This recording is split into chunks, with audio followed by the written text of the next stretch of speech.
I feel the Spirit moving in me.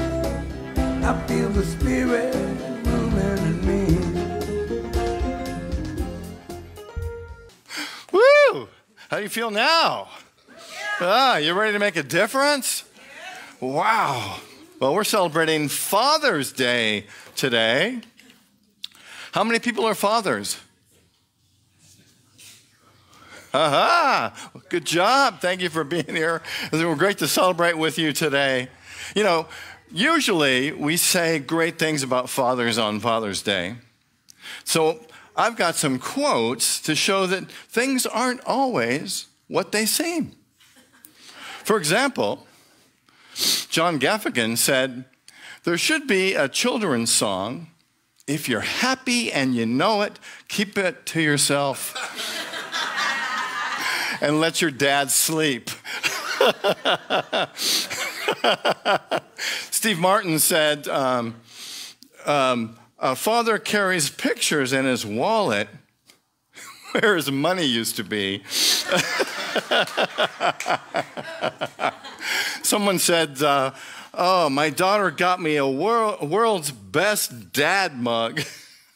Well, we know she's a little sarcastic. Stuart Francis said, "Even though I'm proud of my dad, who invented the rear view mirror, we're not as close as we appear." And this is a picture that Emily took when we were in Yosemite at Mirror Lake. And what's amazing about this picture is that John Muir is in that picture. What? Yeah, John Muir is in that picture. Can you see him? You can't see him? Well, you know, things aren't always what they seem, right? So how about if we look at it this way?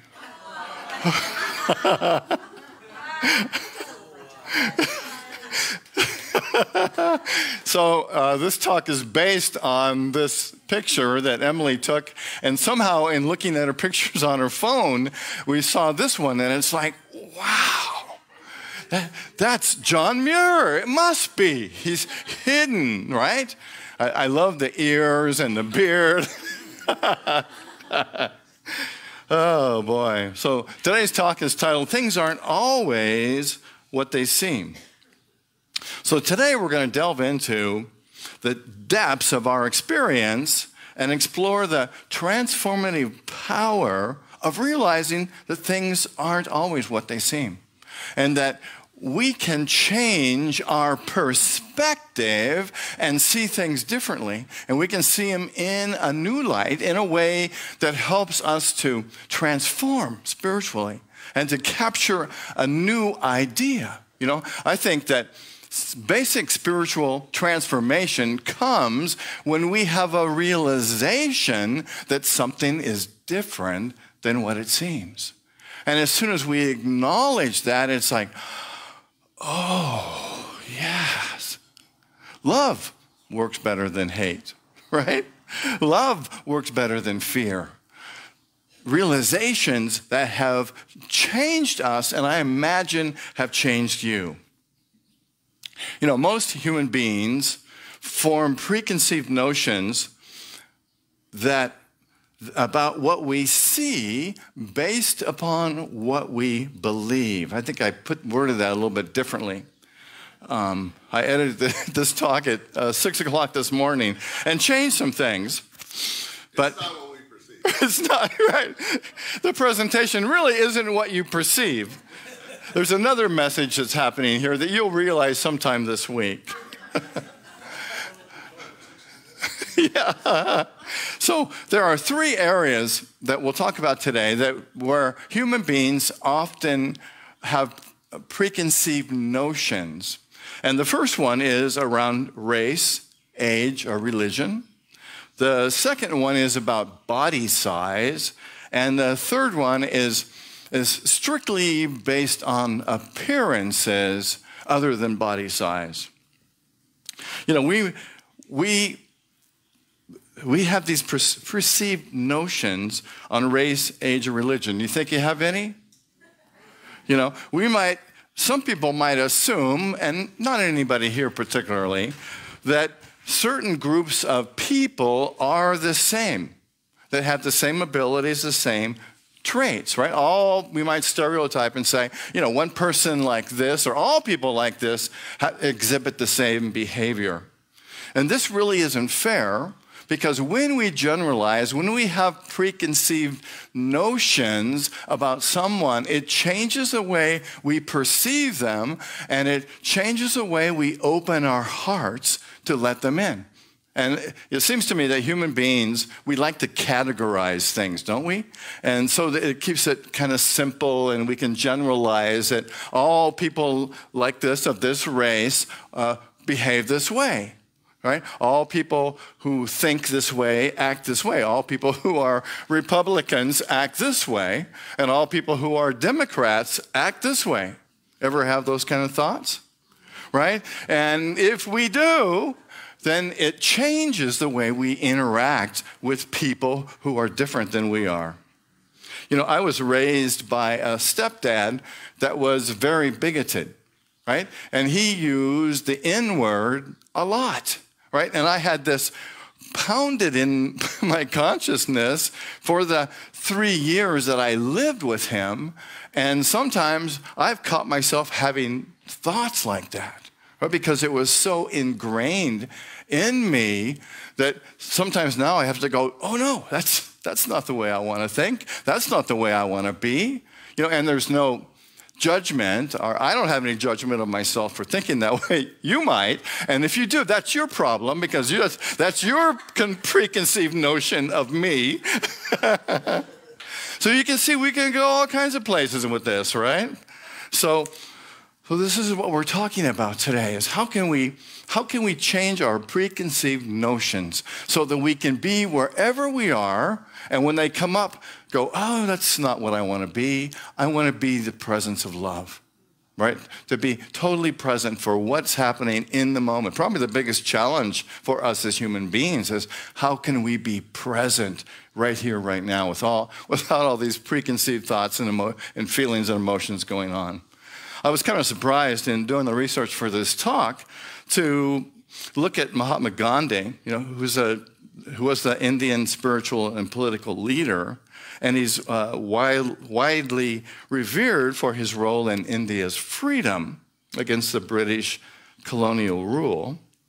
However, I didn't know this. There have been some discussions and scrutiny regarding Gandhi's attitudes towards race and hierarchies.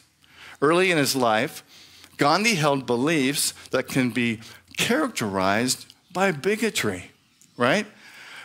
In 1903, Gandhi expressed a radical discriminatory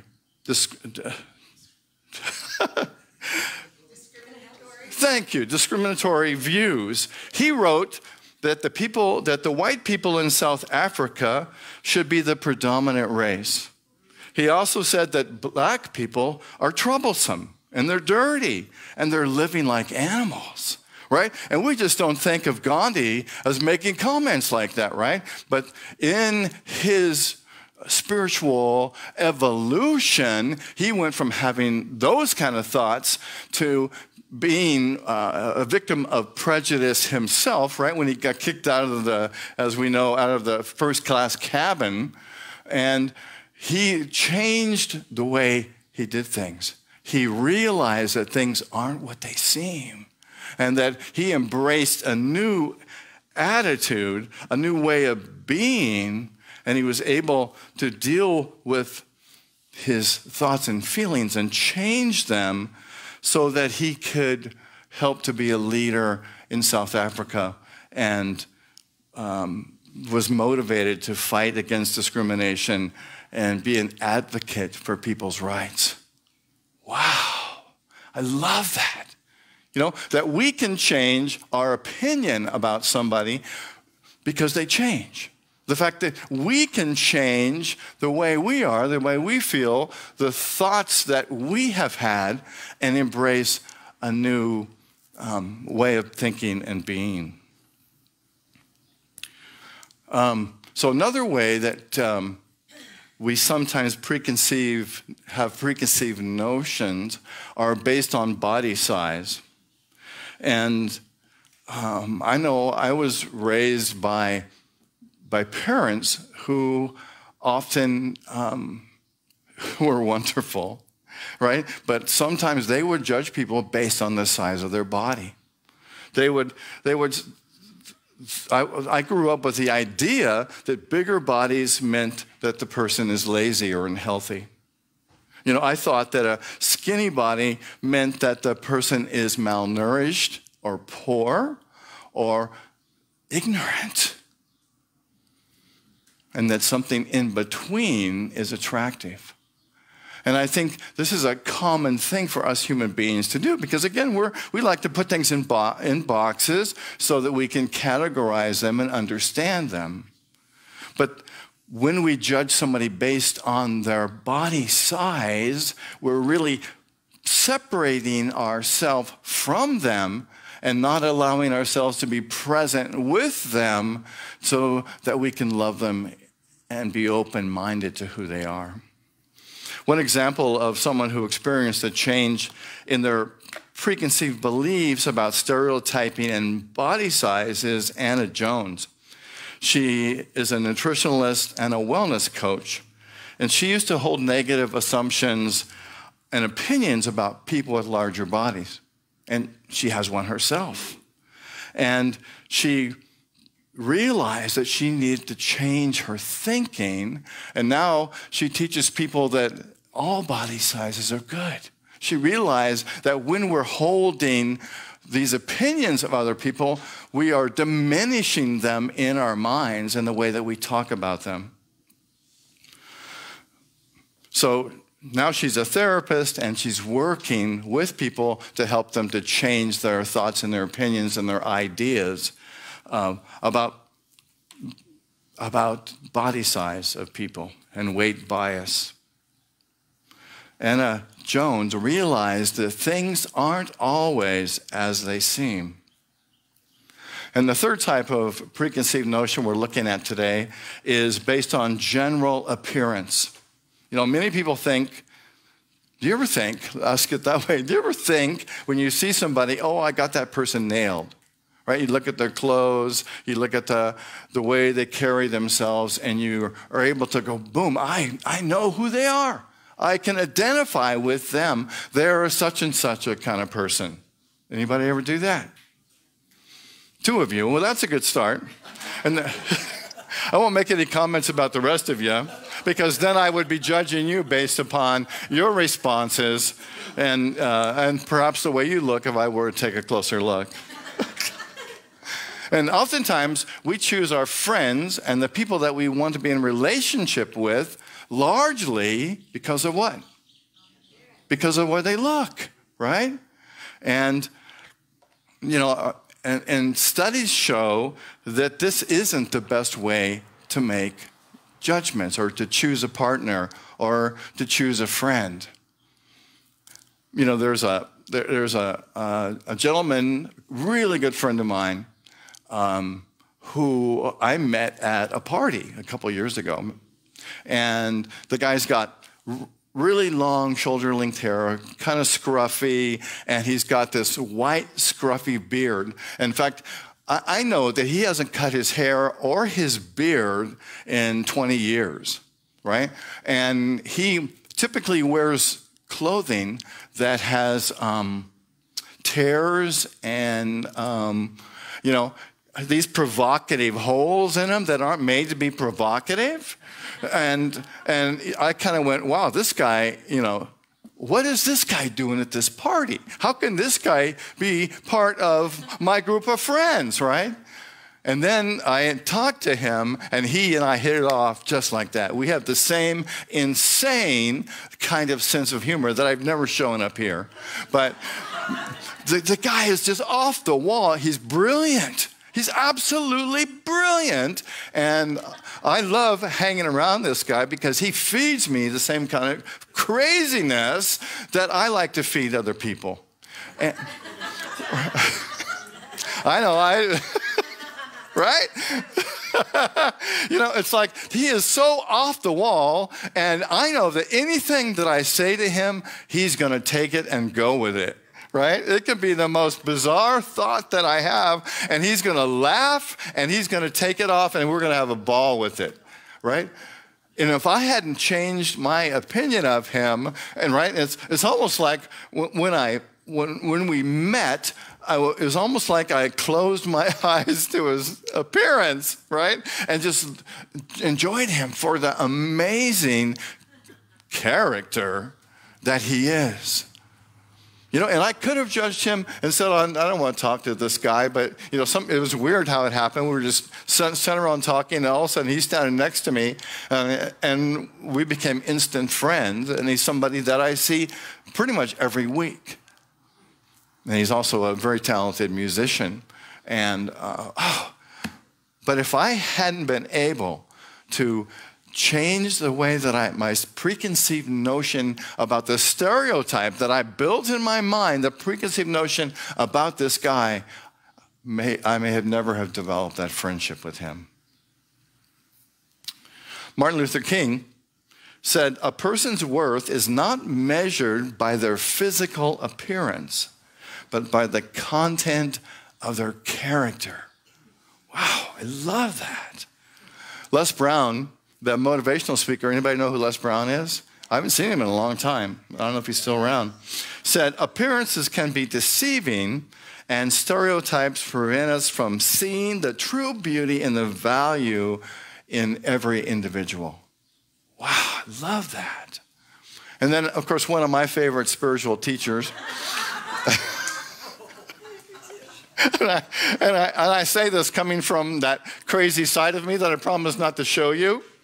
And this is totally irrelevant and irreverent, what she said to my talk, but I love it. And since I first found Mae West, probably in a W.C. Fields movie, another bunch of comedy that's off the charts that shows who I am, that I like. Anyway, Mae West said, and it doesn't fit with my talk, don't quote me on this and say, this is what the Reverend talked about on Sunday.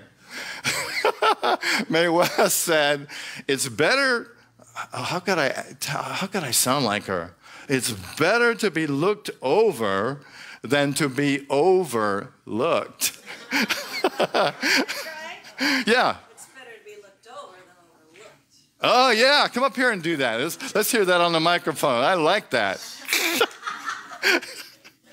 It's better to be looked over than overlooked.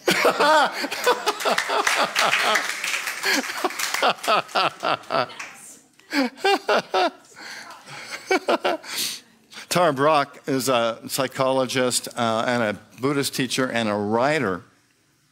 And she tells a great story about her son. Her son had an ant farm, right? Remember the ant farms? They must still sell them, right? That are in like this thing that has glass on both sides and then filled with sand, and you can watch the ants inside there. And she tells a story about her son just loved this ant farm, right? And he spent hours just looking at there. And he said he loved it, the fact that these ants would bring food in for everybody. And they worked together as a community. And he's like, oh, they were so amazing. I just love ants. And then he went to school and was out in the playground, and a bunch of kids were stomping on a bunch of ants. And he felt hurt by the fact that they would kill these ants, who he saw as friends and teachers. You know, things aren't always what they seem, are they? So shifting our perspectives leads to healing. And when we examine and reevaluate the narratives that we tell ourselves about our lives, about our experiences, about the people, about the situations, we unlimit them, right? It's like we unbridle them. We unbridle ourselves to experience the fullness of life if we can get out of our judgments, because as soon as we judge somebody, judgment is one of the fastest moving principles in the universe, right? As soon as we have this thought and we judge somebody, if you're in a conversation with somebody and you judge them and you think to yourself, man, this is a cruddy thing to say, or, boy, are they stupid, or whatever, right? There's an energy that's created by that. And on some level, the other person picks it up, and we respond from that energy. So the thing really is, how can we get away from making these quick judgments? And we can do it, of course, by being aware when we do it. And instead of judging, send light to the person. Embrace them and send love. Can you imagine how that would change your conversation? If in the middle of it, when somebody's talking, if you can just love them, if you can just put your heart out, and you might not want to say, I really love you, because that could get you in trouble. But you might just kind of feel it and say, I'm just loving this person so fully. I'm just loving myself to be here in this conversation, feeling this love. This can transform our perception and our experience in the moment and change our lives and change our spiritual growth. This unites us with the essence of who we are, who you are, because we are here to change the world, as we heard today, right? That's really why you are here, I believe, is to be the fullness of love and light in the world. And you get to experience that every day with every person that you're with, every thought that you have. You can bring love into the world, and we can be that change. We can make that difference. So I am changing my perspective and expressing my perfection. Say that with me. I am changing my perspective and expressing my perfection. So I'd like to take you through an exercise now that I'm calling mindful seeing. It's a guided meditation, so I invite you to close your eyes. Take a deep breath and breathe in.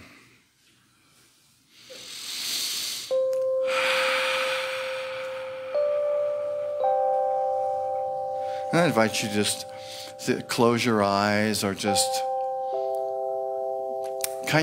turn your awareness within.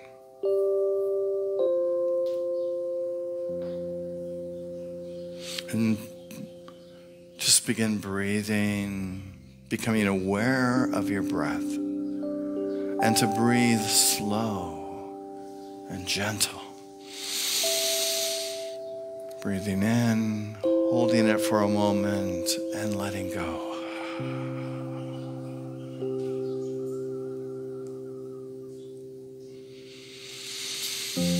Breathing in and letting go. Exhaling.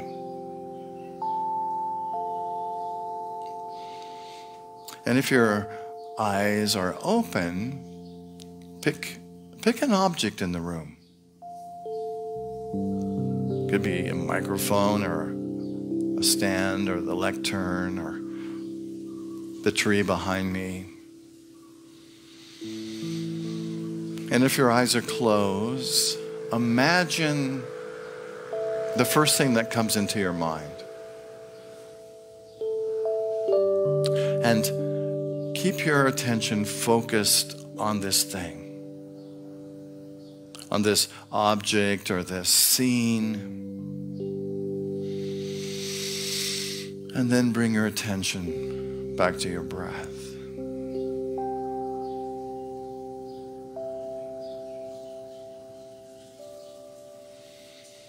So in your mind's eye, direct your attention to the details of this object. Check out the shape, the color, the texture. And resist the urge to categorize it. Resist the urge to identify it. Or if you have already, just kind of back up your observation and see it as something that's just an object or a scene.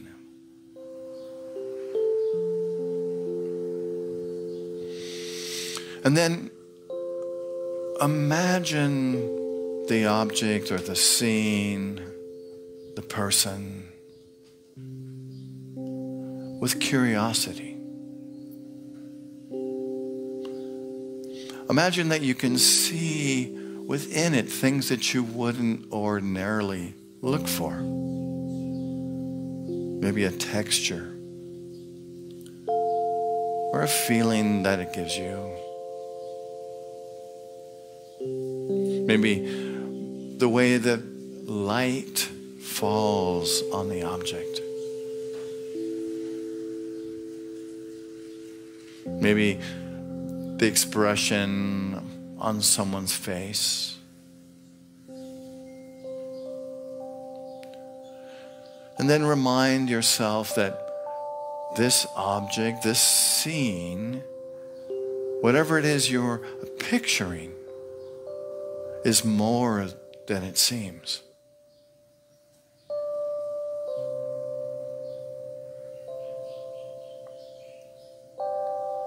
Imagine that there's a deeper reality in that which you're seeing or holding than what you have preconceived.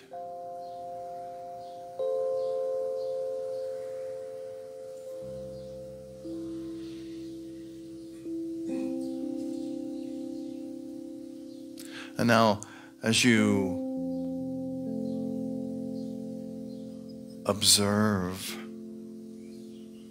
from a different perspective,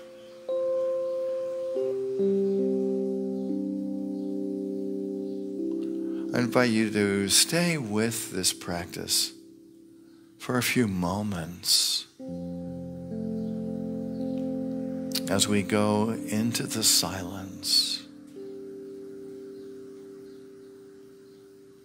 Seeing differently.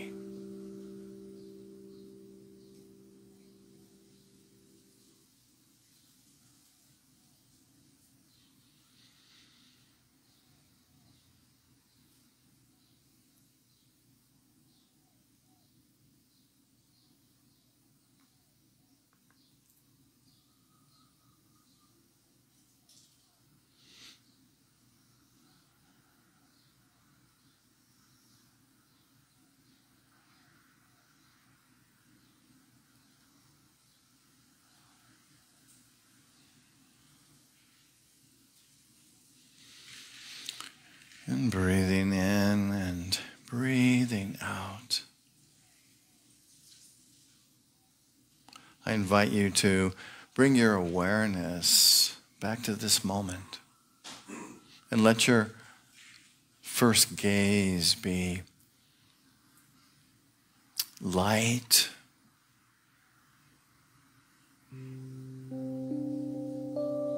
gentle,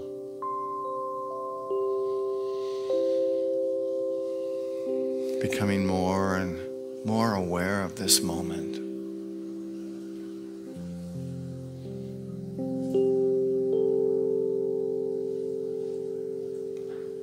And you might wonder, what can you remember from this time?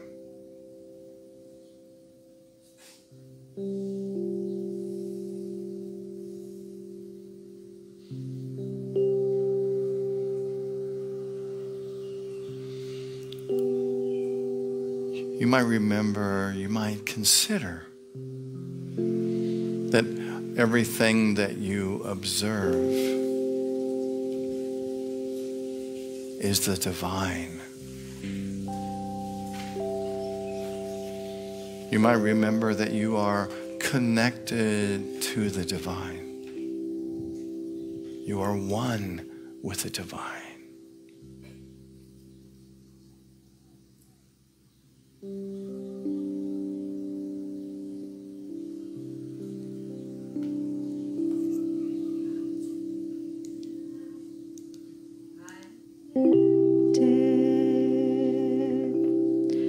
To the divine,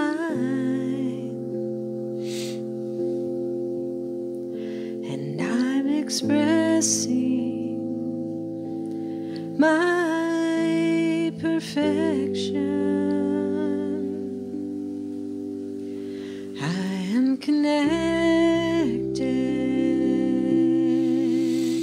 to the divine.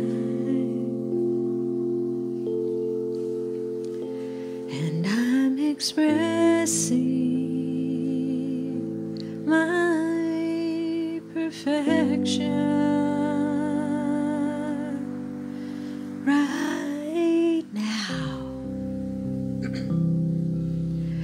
right now, right now, right now.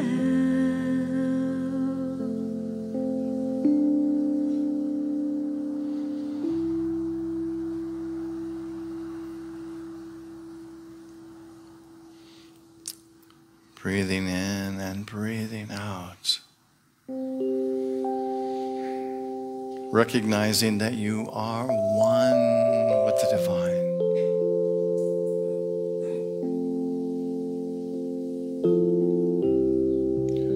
Remember this as you look around and behold those of us who are here. That you are one with the divine.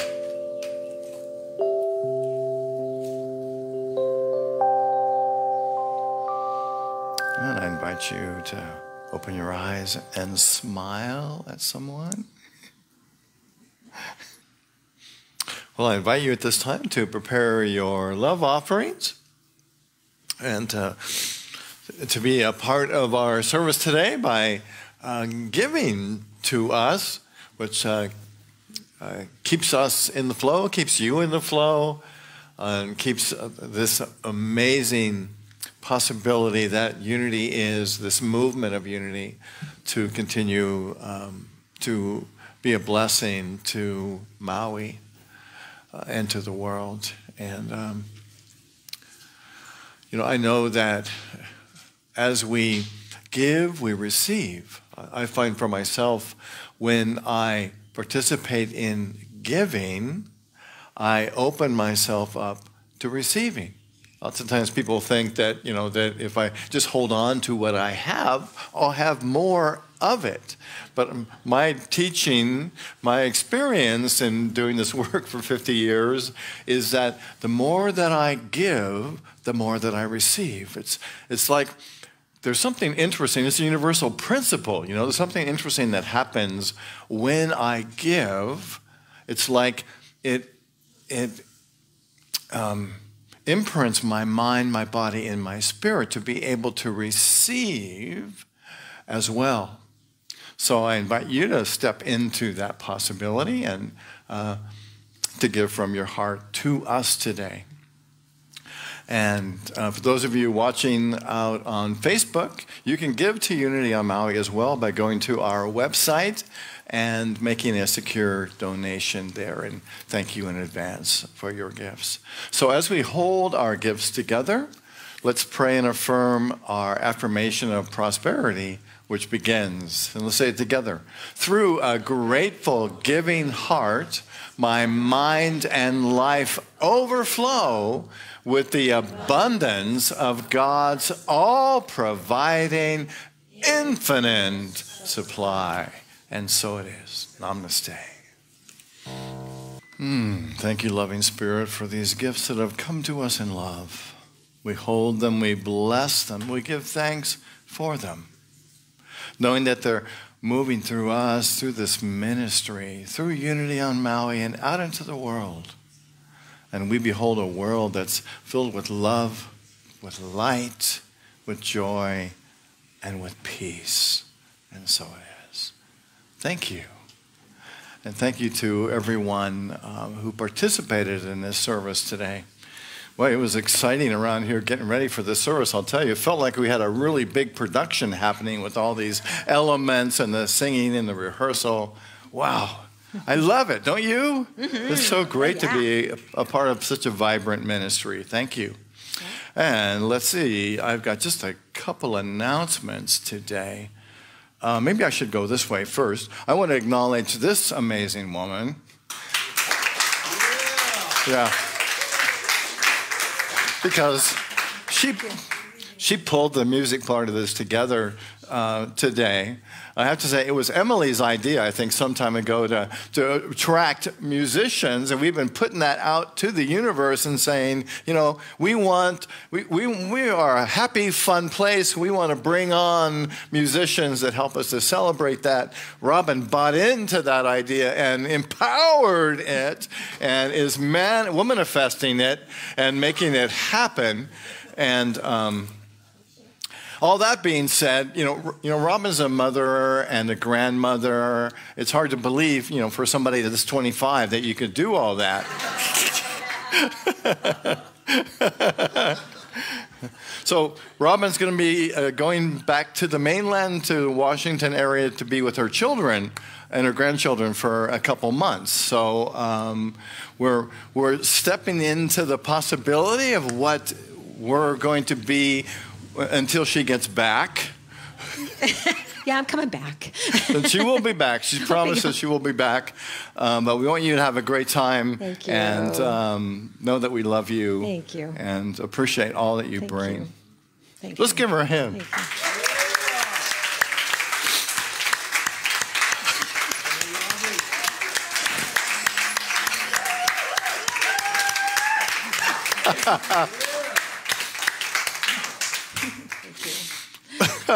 Thank you. That is hard for me. Thank you. That's why we do it. I know. I know. You wouldn't think I'd have a hard time being the center of attention, but sometimes I do. Even though But, you know, what a great gift she brings to us. And it's an honor, Reverend Blaine, to be here and work with you. And it was an honor to have guests today, musicians today. Maybe you guys won't be guests. Maybe you'll be a part, you know, come and join us more often. And so it's just an honor. You guys, this is the most loving church. And I mean, I used to, in the old days, I used to play at a lot of different churches. I hope you don't mind me talking for a minute. No, go. My husband and I used to play a lot. And honestly, they weren't always super welcoming. You know, it just wasn't an automatic thing. You know, sometimes you had to win people over. And this has never been true here. It's always, this is a loving, welcoming, and it's a gift. You have all been ministering to me for the last couple of years and been a huge part of my healing here on Maui. So I just want you to know I'm grateful. Thank you.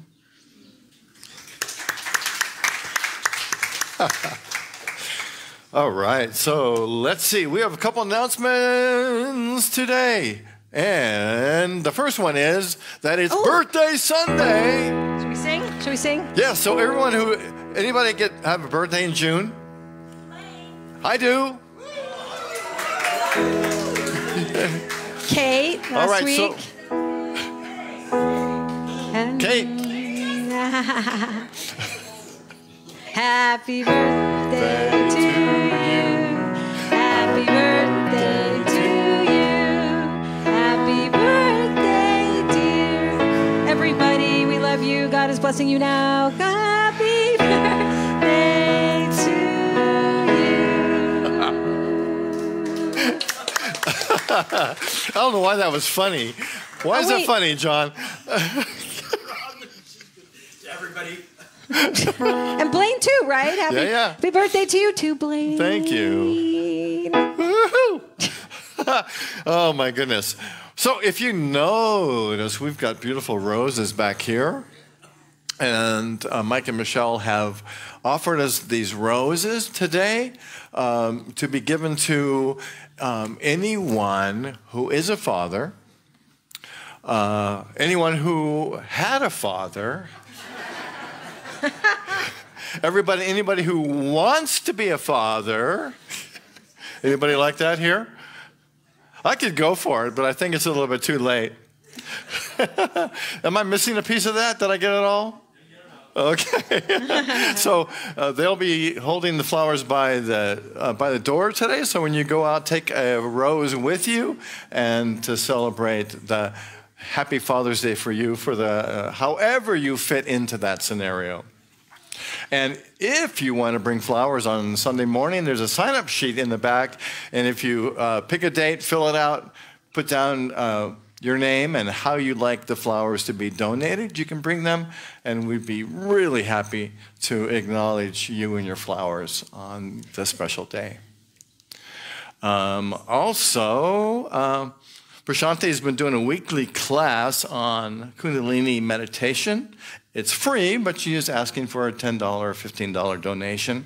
And that's happening right here every Tuesday from 6 until 7:15 p.m. And Mike has a hike coming up this coming week, Bamboo Waterfall hike. You saw Mike read the Daily Word earlier. If you're interested in going on that hike, talk to him or give him a call, and he'd love to engage you in a really healthy outdoor exercise. It'll be a lot of fun. And next week, our very own Bonnie Urkanen is going to be speaking. Bonnie has been a long time part of this church, and she has just look at this amazing presence. Whew. She's got great consciousness, and as of posting this, she didn't tell me what her talk title is, but I will have that in the newsletter that comes out this week.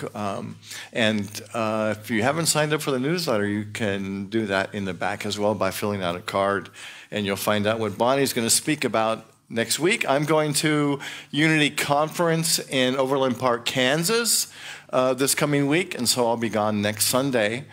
And Bonnie will be speaking. And then the following week, Virgie Cantorna is going to speak. I'll be back, but I like to cut myself some slack after time off and not have to write a talk when I'm at conference. They don't like that. You know, if you're at a Unity conference and I'm busy writing my own talk, it gets people upset. So anyway, that'll be fun. Virgie's amazing, and you'll enjoy her talk, and I don't know the title of that, but I will put that in the newsletter as well as soon as I get it. And Unity Conference, Kailani is going with me to conference this year.